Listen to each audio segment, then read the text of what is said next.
بعض وقت مشکل ہو جاتا ہے تو اس کو برہمن کا سرٹیفکیٹ دے دیا، برہمن بنا دیا۔ تو بعض وزراء رہتے ہیں جو بادشاہوں کی وقتاً فوقتاً بڑے اچھے انداز میں رہنمائی کرتے ہیں۔ تو ایک وزیر جو زیرک تھا وہ خنزیر کو لے کے جا کے ایک ایسی ندی جو بادشاہ کے محل کے قریب تھی اور آواز وہاں تک آ جا سکتی تھی، تو خنزیر کو رگڑ رگڑ کے دھلانے لگا۔ وہ جو خنزیر پکارتا ہے اس کی آواز تو آپ کو معلوم ہی ہوگی۔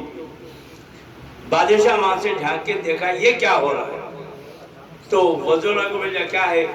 نہیں، میں خنزیر کو گھوڑا بنا رہا ہوں۔ انہیں بنا خنزیر گھوڑا بنتا ہے؟ تو بولے پھر جڑ چمبا برہمن بن سکتا۔ تو ایسا ہی غیر سید کو سید بنانا۔ نمبر 2، یہ علماء اپنی جگہ ہیں، یقیناً علماء ہیں، صوفیاء ہیں، اولیاء ہیں، اپنی جگہ ہے جس کا نہ علماء کا انکار کیا جا سکتا ہے، نہ قائدین کا، نہ ہی اولیاء کے روزوں سے وابستہ حضرات کا۔ ایک محمود غزنوی کا واقعہ ہے، غالباً آپ سنے ہوں گے، اس میں ایک درس ہے وہ سمجھانا چاہتا ہوں۔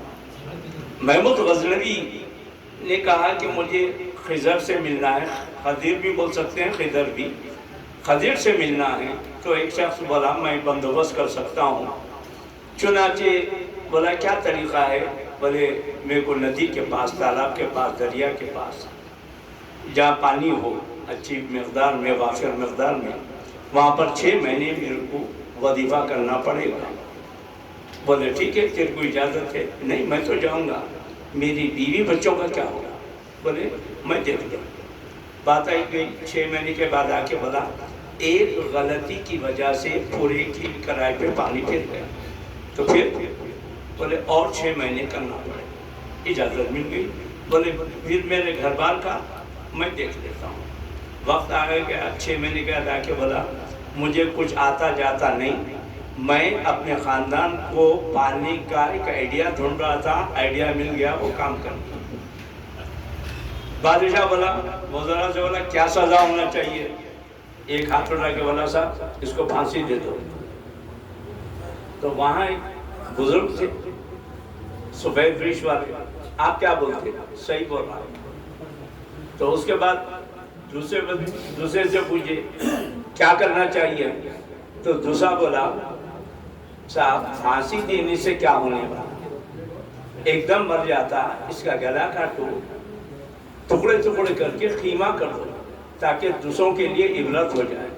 پھر وہ سفید ریش والے، سفید داڑھی والے صاحب سے پوچھا کیا بولتے؟ صحیح بول رہا۔ اچھا، اس کے بعد ایاز سے پوچھا ایاز بابا آپ کا کیا خیال ہے؟ معاف کر دو سب کا۔ تو پھر وہ بزرگ سے پوچھے کیا بول رہے ہیں آپ؟ صحیح بول رہا ہے۔ انہیں بھی صحیح، انہیں بھی صحیح، انہیں بھی صحیح، یہ کیسے؟ بولے پہلا جو پھانسی دیو بولا خاندانی جلاد ہے۔ اچھا، تو وہ اپنی رسی جل بھی گئی، بن نہیں گیا، وہ ہے۔ وہ دوسرا والا خصاب ہے خاندانی بن، اور وہ اپنی پوری چیزیں بتا دیا۔ تو پھر یہ ایاز یہ سننے کا، ایاز بولے سادات ہے، سادات کی عادت ہے معاف کرنا۔ بولے اب ایاز بولا تم میرا ایک راز کھولے، میں بھی تیرا ایک راز کھولتا ہوں۔ آپ جس کی تلاش میں ہیں یہ بزرگ وہی تھے، خضر۔ کہنے کا مطلب یہ ہے کہ آدمی کی رگ پھڑکتی ہے، یعنی جینیٹکس بولتے ہیں، اچھے خاندان، اچھا خاندان ہو لو، کہیں پر بھی رہو وہ خوبیاں آتی ہیں۔ یہ سادات کے بارے میں تھا۔ اور ایک پیر و مرشد، یہ پیر و مرشد جو ہوتے ہیں اگرچہ کہ آپ کے سامنے اپنے ڈنگے نہیں مارتے، وہ پیر و مرشد کی ایک فکر ہوتی ہے۔ میں وہ فکر کی طرف آپ کا توجہ لے جانا چاہتا ہوں۔ ایک مرید حضرت سے اجازت لے کے چلا گیا. حضرت کو خیال ہوا کہ کیا کر رہا ہے. خیال کرنا، مریدوں کا خیال کرتے ہیں کہ کیا وظیفہ ہے، کیا اعمال ہے، کیا کمال ہے. توجہ کرے تو دیکھا کہ اس کا مرتبہ حضرت سے اونچا ہے. یہ پریشان ہو میرے سے تو وہ کون سا پیر ملا ہوگا جس کے ہاتھ پہ بیعت کر کے منازل طے کر کے میرے سے اونچا ہو گیا. یہ فکر ان کی ہوتی ہے. ہماری فکر اس کا نہیں، اتنا بھاری موبائل، اتنی بھاری کار، اتنا عمدہ گھر کیسے آیا، یہ ہماری فکر ہے. اور اس فکر میں ہم اپنی رات دن ایک کرتے ہیں. لیکن یہ لوگوں کی دنیا الگ ہے. انہوں نے بولا یہ نے اتنا بڑا کمال کیسا کرا. چنانچہ انہیں وہاں پہنچ گئے وہ حضرت خبلہ انہیں جا کر تھا. تو بادشاہ کے محل میں انہیں بولا یہ کیا جانے نہیں دیے. اتفاق سے انہیں وہاں سے جھانک رہا تھا. اسی حالت میں بھاگ کے آ کے حضرت کو اوپر لے گیا.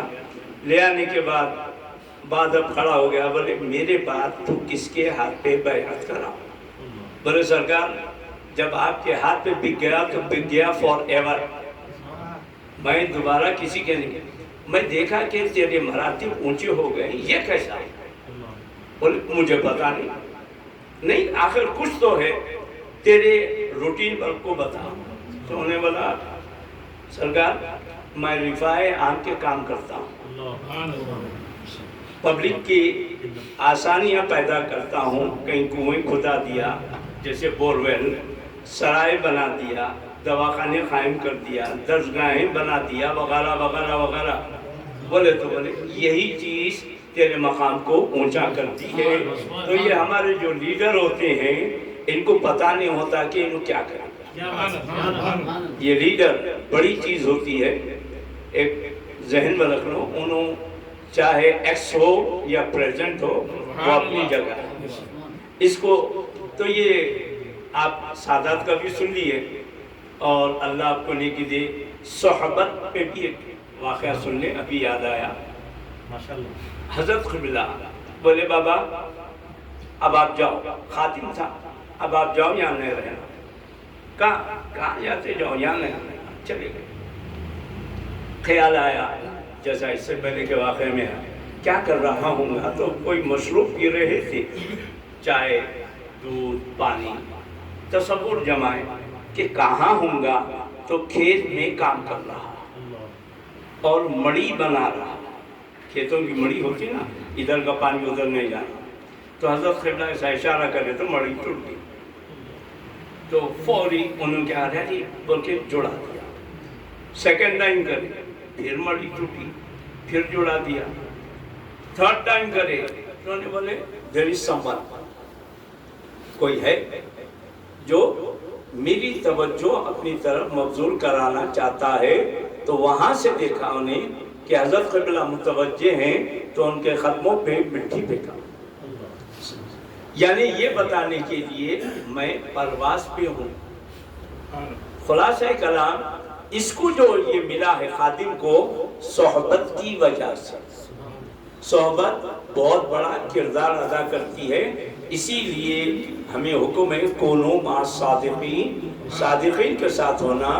تو ایک صاحب بولے صادق ملتا کہاں ہے. تو عمدۃ المحدثین مولانا خواجہ شریف صاحب رحمۃ اللہ علیہ نے کہا نہیں مل رہے ہیں تو ان کی زبانی عمری پڑھو، ان کی کتابیں پڑھو، وہ تو تم ان کے ساتھ ہو. تو یہ صحبتیں کسی کی بھی ہو، صحبت رنگ لاتی ہے. وما علینا الا البلاغ والحمد للہ.